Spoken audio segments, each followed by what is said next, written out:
안녕하세요. 엄마의 가드닝입니다. 오늘은 가습기 얘기를 해보려고 합니다. 이 가습기 작동하는 소음이 좀 거슬릴 수도 있기 때문에 물멍을 하면 좋겠지만 일단 가습기는 꺼보도록 할게요. 사실 저는 아주 오래전부터 실내 가드닝에 가습기를 사용하는 것을 추천드려 왔었어요.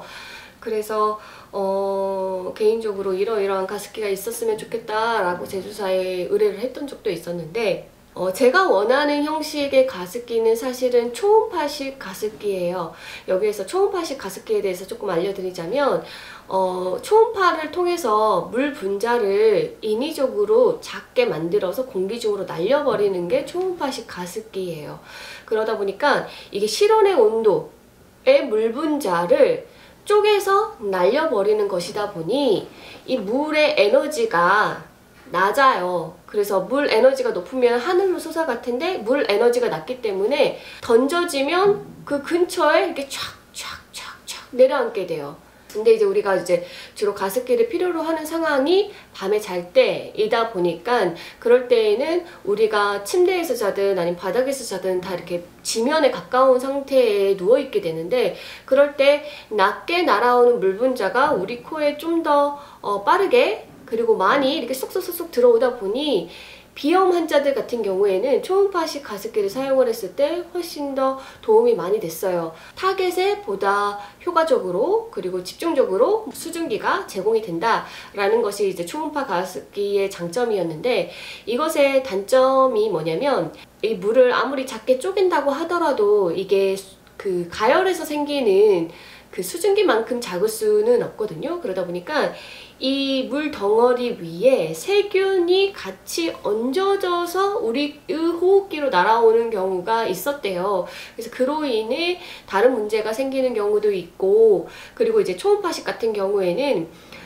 이 물 자체를 그냥 덩어리를 잘게 쪼개가지고 공기중으로 파박파박 날리는 것이다 보니까 물 속에 포함되어 있는 미네랄들도 같이 쪼개져서 물과 함께 같이 날라와요. 그래서 이게 호흡기로 들어갔을 때 또 다른 문제점을 또 일으킬 수도 있고 그래서 이런 단점 때문에 지금은 초음파식 가습기를 좀 안 만드는 추세에 있어요. 그래서 이 초음파식 가습기를 대체한 것이 가열식 가습기인데 저 같은 경우는 어떤 가전기구를 썼을 때 이렇게 삶의 질이 달라졌다라고 느껴졌던 가전기구가 정말 손에 꼽는데 그 중에 하나가 가습기였어요. 그래서 가습기를 쓰고 나서부터 제가 감기에 덜 걸리게 됐기 때문에 저 같은 경우는 비 오는 여름을 제외하고는 웬만하면 항상 가습기를 잘 때 틀어놓고 자는 편인데 그러다 보니 당연히 이제 그 초음파식에서 가열식으로 이렇게 넘어가는 과도기 때부터 가열식 가습기도 사용을 해왔어요.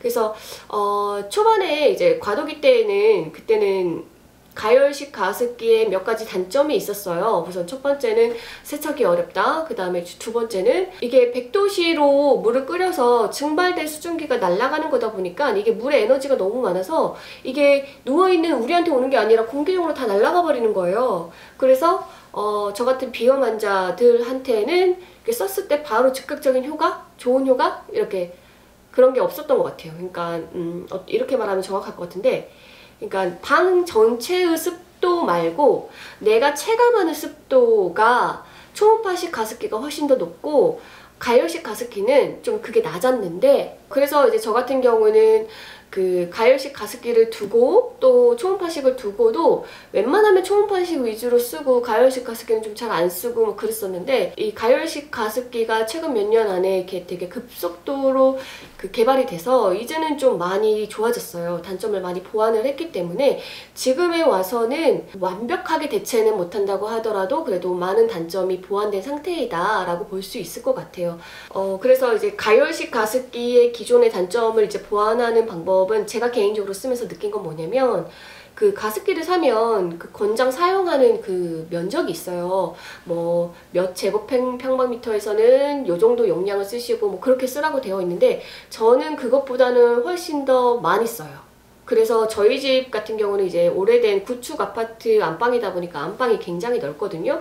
근데 그 안방을 요거 하나면 사실은 커버가 되는데, 근데 저 같은 경우는 여기에다가 요거까지 하나 얹어서 두 개를 동시에 틀어서 순식간에 빠른 시간 내에 더 많은 수증기가 방 안에 생기도록 하면서 쓰고 있습니다. 근데 이제 제가 식물 유튜버잖아요. 그래서 가습기를 이렇게 협찬을 받았을 때 내가 그거를 어떻게 추천을 하지? 라고 이제 식물과 관련해서 생각을 해봤는데, 저 같은 경우에는 이제 봄, 가을에만 가습기를 베란다에다 놓고 쓸 생각을 해서, 그럴 거면 직접적으로 분무를 해주는 초음파식이 식물들한테 더 좋지 않을까? 이렇게 생각을 했었는데, 겨울이 돼서 이제 생각을 해보니까 꼭 그렇지는 않겠구나. 오히려 가열식 가습기 같은 경우에는 이게 공간의 온도를 또 올려주는 장점이 있거든요. 써보신 분들은 아실 거예요. 초음파식 가습기를 틀어놓고 잠을 자면, 아무리 난방을 해놓고 잠을 자도 아침에 일어나면 침대가 차갑고 이렇게 공간 자체가 온도가 이렇게 떨어져 있어요. 아무래도 실온에 물을 막 이렇게 뿜어내다 보니 주변에 그 온기를 빼앗아 갈 거 아니에요? 그래서 공간의 온도를 이렇게 떨어뜨리는 데 반면에 가열식 가습기 같은 경우는 그냥 스팀을 계속, 뜨거운 스팀을 계속 방 안에다가 이렇게 뿜어내는 것이다 보니까 난방을 안 틀고 자도 오히려 이렇게 방문을 열고 딱 들어가면 약간 후덥지근한 그런 느낌이 있어요. 그래서 습도도 올릴 뿐만 아니라 공간의 온도도 올리기 때문에 그러면 오히려 이렇게 베란다에다 두고 쓰기에 겨울에는 오히려 가열식 가습기가 더 나을 수도 있겠구나. 그리고 초음파식 같은 경우는 물 분자가 이게 에너지가 낮기 때문에 가까운 곳에만 이렇게 뿜어진다면, 가열식 가습기 같은 경우에는 에너지가 훨씬 더 많기 때문에 얘네들이 훨씬 더 멀리 퍼진단 말이에요. 그러다 보면 하나를 가지고 좀 더 효과적으로 이렇게 습도를 조절하기에는 가열식 가습기가 더 낫겠구나 라는 생각이 들어서 식물에 사용하기에도 가열식 가습기가 이점이 많다는 거를 이번에 알게 되었습니다. 우리가 식물을 키우다 보면은 광량에만 이렇게 꽂혀가지고 어떻게 하면 많은 빛을 보여줄까에만 꽂혀서 겨울철에도 이제 거기에만 집중을 하는데, 사실 광합성이라고 하는 작용에는 많은 요인들이 개입이 되어 있어요. 그래서 무작정 빛만 많이 쬐다고 해서 광합성이 활발해지는 건 아니고, 온도도 같이 따라줘야 광합성이 훨씬 더 좋아져요. 그래서 온도를 올려주는 점이 식물 광합성에 도움이 되면 도움이 되었지 실이 되지는 않는다라는 것을 좀 말씀드리고 싶고요.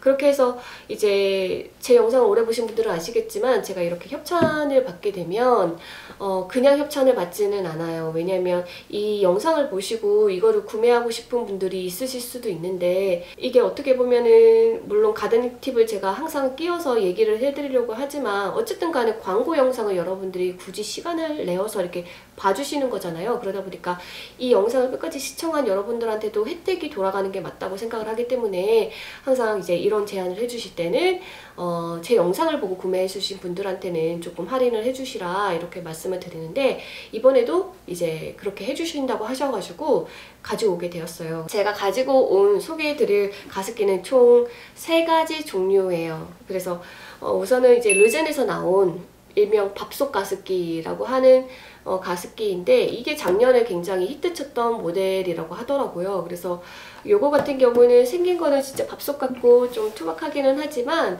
제가 봤을 때는 어린아이를 키우는 집에서 쓰기에는 요만한 물건이 없다라고 생각을 해요. 왜냐하면 이제 제가 가열식 가습기의 과도기 때부터 이렇게 쭉 지켜봤잖아요. 가열식 가습기의 치명적인 단점이 세척의 어려움이었거든요. 근데 이 밥솥 가습기 같은 경우에는 안에 진짜 밥솥 통이 들어가 있어서 그 통만 꺼내서 세척을 하고 다시 넣어서 쓰면 되기 때문에 좀 관리하기가 편해요. 그래서 나는 좀 인테리어적 효과 이런 거는 괜찮다, 나는 진짜 실용성만 따진다 라고 생각하시는 분들은 이 르젠의 밥솥 가습기가 용량도 크고 세척 및 관리가 편하기 때문에 그게 더 좋다라고 추천을 드리고, 나는 아직 결혼을 안 했다, 나는 솔로다 라고 하신다면 요 물멍 가습기가 좋지 않을까 싶어요. 이것도 인기템인데, 요거 같은 경우는 이게 다 유리예요. 유리. 물론 강화 유리래요. 그래서 잘 깨지지는 않는다고는 하지만 저도 이제 아이를 키워보고 있는 입장에서 아이들이 하는 짓은 정말 상상을 초월을 하거든요. 이 상태에서 여기 있는 이 뒤에 선을 이렇게 잡아뜨려가지고 그냥 땅에 똑 떨어뜨려서 깨트리는 경우도 있어요. 최근에 저희 애가 그렇게 뭐 하나를 깨트렸는데, 그렇기 때문에 아이 있는 집은 어쨌든 유리 제품은 조심해야 되는 게 맞는 것 같아요. 그리고 요거 같은 경우는 부통이 따로 없어요. 지금 보시면 이게 물 넣는 통이거든요. 이게 물 넣는 통에다가 이제 물을 넣고 여기다 꽂아서 이렇게 넣으면 여기서 가열이 되면서 이렇게 물이 수증기가 나와요. 그러면 요 밑에 가열식 가습기 같은 경우는 순수하게 H2O 물 분자만 날리다 보니까 물에 포함되어 있는 미네랄 같은 경우는 밑에 침전물이 되어서 남아있거든요. 그러면 이 침전물을 가끔씩 이렇게 청소를 해줘야 되는데, 그때 얘 같은 경우는 통 분리가 되니까 그 통을 꺼내서 씻으면 된다고 했잖아요. 근데 요거는 그게 아니거든요. 그래서 요거는 요 전체를 가지고 세척을 해야 되기 때문에 좀 세척에 있어서 어려움이 있어요. 관리에 있어서 좀 더 품이 들어간다. 예쁘니까 디자인적인 측면을 좀 더 이렇게 강조를 하다 보니까 그런 불편함은 어쩔 수 없을 것 같아요. 그래서 아이 키우는 집에서 아마 이런 수고를 더하기는 힘들 것 같고, 그래도 여자친구 있고 남자친구 있고 이런 분들은 집이 이뻐야 되잖아요. 그러니까 그 이쁜 거, 수증기 나온 거 보시면 알겠지만 요거 자체가 보고 있으면 또 힐링이 되거든요. 물멍을 때리게 되는 게 있어요. 그래서 좀 나는 신비적인 것에 있어서 그 위안도 받고 좀 그런 게 중요하다 하시는 분들은 약간의 번거로움을 감수하고 요 모래시계 가습기를 사시는 것을 추천을 드려봅니다. 저라도 결혼을 안 했으면 요거 살 것 같아요. 자, 마지막으로는 이제 한일에서 나온 가습기예요.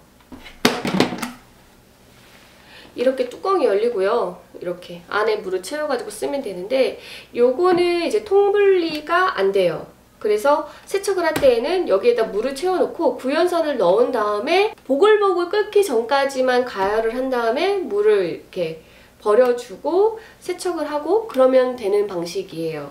그러다 보니까 이렇게 뭔가 통이 따로 분리가 안 되는 경우에는 물 부으러 갈 때 전선이 같이 끌려가는 경우가 있거든요. 근데 이제 한일 같은 경우는 이렇게 코드를 이렇게 따로 꼽았다 뺐다 쓸 수 있게 되어 있고, 여기 코드를 빼고 나면 여기를 이렇게 덮게 되어 있어요. 이렇게.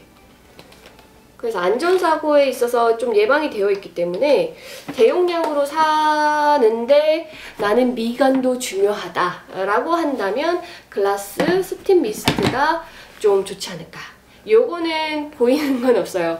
근데 이제 요거 같은 경우는 이게 겉에가 유리는 아니고 아크릴인데 어쨌든 얘는 물멍 때리는 거 볼 수도 있으면서도 세척이 그래도 요거만큼은 또 아니기 때문에 그런 장점이 있습니다.